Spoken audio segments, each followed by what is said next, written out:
live right now from Tel Aviv in an underground bunker. We just heard some few bombings. We knew that this is gonna happen, so we came exploring a little before. Me and the boys here, a few of the girls. Oh, that was an explosion right here. So we came on bunker exploring to check and find the right place. Brought our own backpacks with all the prepper survival kit just to be able to stay here. We don't know for how long. But as you're hearing right now, there was just one boom right now and a few before. One of them actually landed right next to the building where we were staying. And yeah, it's landing in Tel Aviv. And I hope that people can stay safe. Anyone who is not in a shelter right now, go to the shelter. Seems like quite big rockets. Some of my friends send me pictures as well from above. We're seeing the videos here. I think one landed pretty close in the center of Tel Aviv. You can feel it. You can hear the booming. You can hear the shaking. But just like Israel, always people here have the right spirit. They're not easily broken. And we're not afraid from these cow food, camel heads, whatever you call it. So keep you updated. It's landing quite sporadically around Tel Aviv. I think that I personally heard. Let's get out of here. Guys, you're live on video. How you feeling? Go. She brought bamba, saved the day. Brought some Arab sweets, dates it's called. So here's what's kind of happening here. The bombings are landing in Tel Aviv. I think I've heard about 5 to 6 landings so far in the area around us. We don't know the numbers of casualties. We don't have the full picture right now. So we're trying to figure it out, but I thought I'll keep you guys updated of what's happening and how long is it gonna be. One thing we know that Israel is intensively right now dropping airstrikes and Mossad behind enemy lines operations inside of Iran. And from one of the sources that I was reading just before I came down here, there were a lot of Iranian people saying that they see rockets flying, but they fail and they fall down. So probably must have been some kind of an Israeli cyber or even Mossad sabotaging. From the way I understand it, these Mossad agents that are right now in Iran on the ground, and the reason they chose to actually reveal themselves is to send a psychological warfare kind of message to the Iranians. Usually Mossad doesn't reveal these things. They will not show you where they are. They will let you assume. They have no benefit in showing you where they are. It's kind of against the DNA of that organization. But when they choose to show you a video of 2 guys dressed like Bedouins, with drones, like something from Dune kind of in the middle of the desert, it's sending a very strong message that we see you, you don't see us, we're here, don't try anything stupid. And I think part of it as well was to infiltrate quite deep in key locations.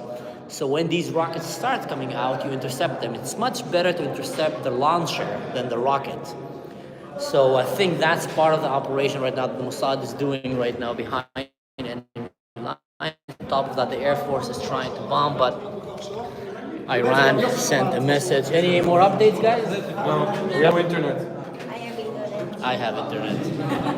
She has internet. What time did I pick you to visit Israel? I don't know. But anyway, so what I was saying is, how many booms did we hear? How many explosions? 5, 6? At least like 5. 5, 6. We had the first 3 or 4 and then 4. YouTube. Live YouTube. Want to say hi to your mom? Mansur, why don't you show them around? Show them the place. Yeah, I am. I am showing them the place. You want to see something cool that I found here? There's something really cool. Andy, can you come and hold the phone for a second? Something really cool that I found here. Hold the phone for a second. Give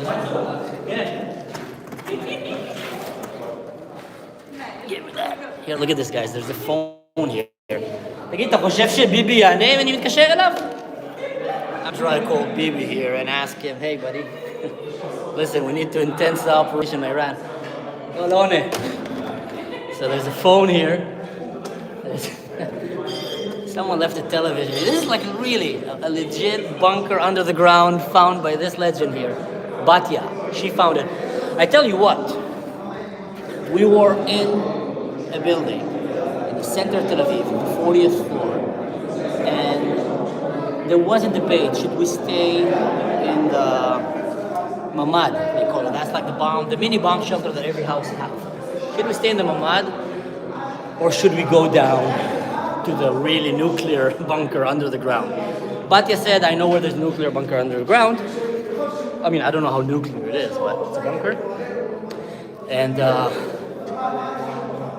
we said, undoubtedly, yes, guys, this is the next level. Yes, Tel Aviv got hit, guys. I see the message here. This is next about 7 hits so far that I've heard. This is next level. Iran is with their back to the wall. They basically have nothing to lose here. They have everything to lose. So maybe with being with their back to the wall, they decided to go all out. I think they're not fully with their back to the wall because Israel and America kind of left them a way out. Tell them we're just taking the nuclear sites out. We're not trying. But on the other hand, Israel did take like the entire military and secret service command chain almost. So there are, very much with the back to the wall. So they chose to go. So we knew that this is going to be something different. It's going to be something bigger, something more intense than what Tel Aviv have seen so far. So that's when we said, no, we're not going to stay in the Mamad. We're going to go down to the bomb shelter, a real bomb shelter. And that's where we came here. We actually came exploring this place before during the day to look for it so we can have a plan. We even timed how long will it take us to go down from the building there, different routes in case there's chaos and mania going around the streets. So we had like a full-on integrated, plan. And after we did it and scoped and saw different few exit points. By the way, that's something that you should always do. When you enter a place, bomb shelter, underground, bunker, try to look from every room that you're in to have at least 2 exit points. At least 2. In case of a fire, in case of a collapse, in case of any enemy coming, you never want to put yourself cornered. So for example, here, that's an exit point there, that's an exit point there, and there's another one right. So you want to always find a few exit points just in case you need to exit from a different direction.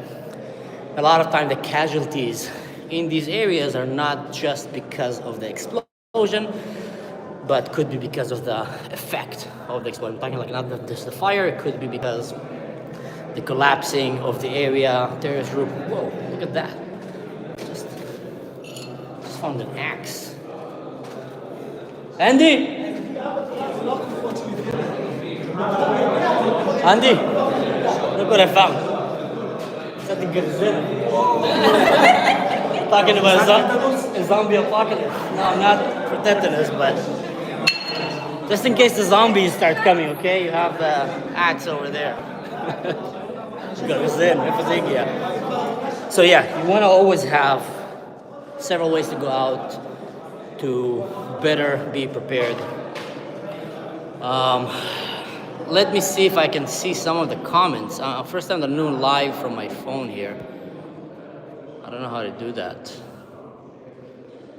Ooh, no, not like this. God be with us. Thank you so much, guys. It's been already a few minutes without an explosion. So maybe, hopefully, things will calm down. Iran did come with a very, very concerning message and saying that their nuclear program is ready after we, bombed it down, Israel. So, here's the showers, by the way. I guess if you start working in a nuclear catastrophe zone, that would be a good thing to have. So, look at that. Tables here. You can open a picnic table for everyone there. Nice.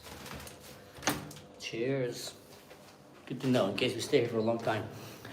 I'm exploring this bunker with you.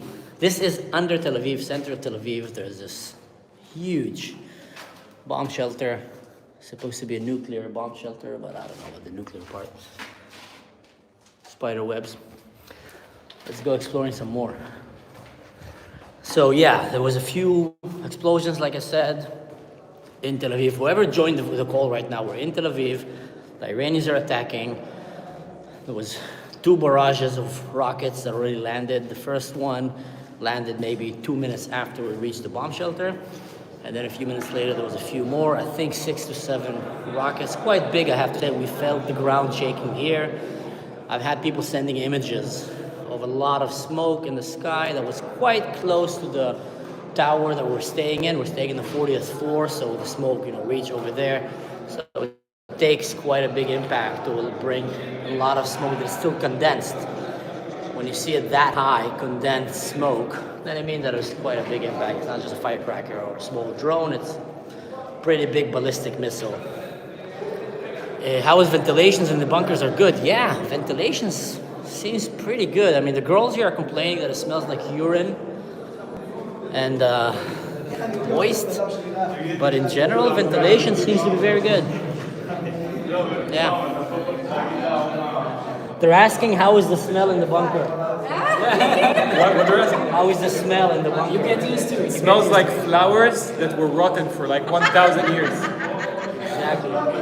Rotten flowers. So yeah, it doesn't smell that good, but I mean, you get used to it. Let's see what else we got here. Man, that's pretty cool, this bunker. I mean, it's not like in Switzerland where you have these bunkers that are, with swimming pools and restaurants and coffee shops. But there is chargers. People are charging their phones. So I guess all in all, it could be way worse. Here's a funny thought for you. Here's a funny thought. That's the biggest example of the difference between Israel and Hamas and these radical Iranians and I don't know what. In Israel, we build bomb shelters for the civilians, for the people. In Hamas, Hezbollah, Iran, they build bomb shelters to hide weapons of mass destruction and terrorists. That's what they do. And they don't allow the civilians to enter these places. How crazy is that, and how difficult is that to understand for thick-head, Captain Planet, woke leftists like Greta Thunberg and her friends, or I don't know what, to see the difference. See, everyone here, most of the people here are civilians or soldiers on their vacation, and they came down. The city, the municipalities went ahead of time and opened the places. When I came here first today to explore the bunkers, there was no electricity here, it was dark. I went with a flashlight, looking through the bunker here, trying to find, where should we go in case of a rocket landing. Came back now, and it's already, the air is in, you feel the ventilation better. So if someone went and ran, that was his job, that's where you pay taxes. Someone ran and went through these bomb shelters, opened the doors, so many spider webs, opened the doors, cleaned it, put the ventilation system on, electricity, so people can come and be safe. That is the difference between a nation that is defending its people into a terrorist organization that hijacks the nation and try to use them as human shields. Crazy, right? I'm wondering how can I see the comments here. I want to read the comments from you guys.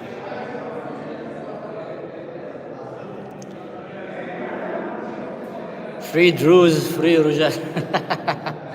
Yeah, let's free the Druze. How do I see the comments? So I can answer you guys, and maybe if you have any questions. Other than that, I mean, it's the first time that I'm doing live from my phone. So we haven't heard any rocket landing in the last maybe 15 minutes. How are you guys feeling? Good. Feeling good? Yeah. I'm Israel Chai. So, yeah, let's see. Let's go explore. The first rule they say when you're in an apocalypse or a zombie movie is never walk alone. I think I heard another explosion. Is never walk alone. So I'm gonna break that rule. I'm gonna walk alone into dark places with you guys. Just to explore. Look at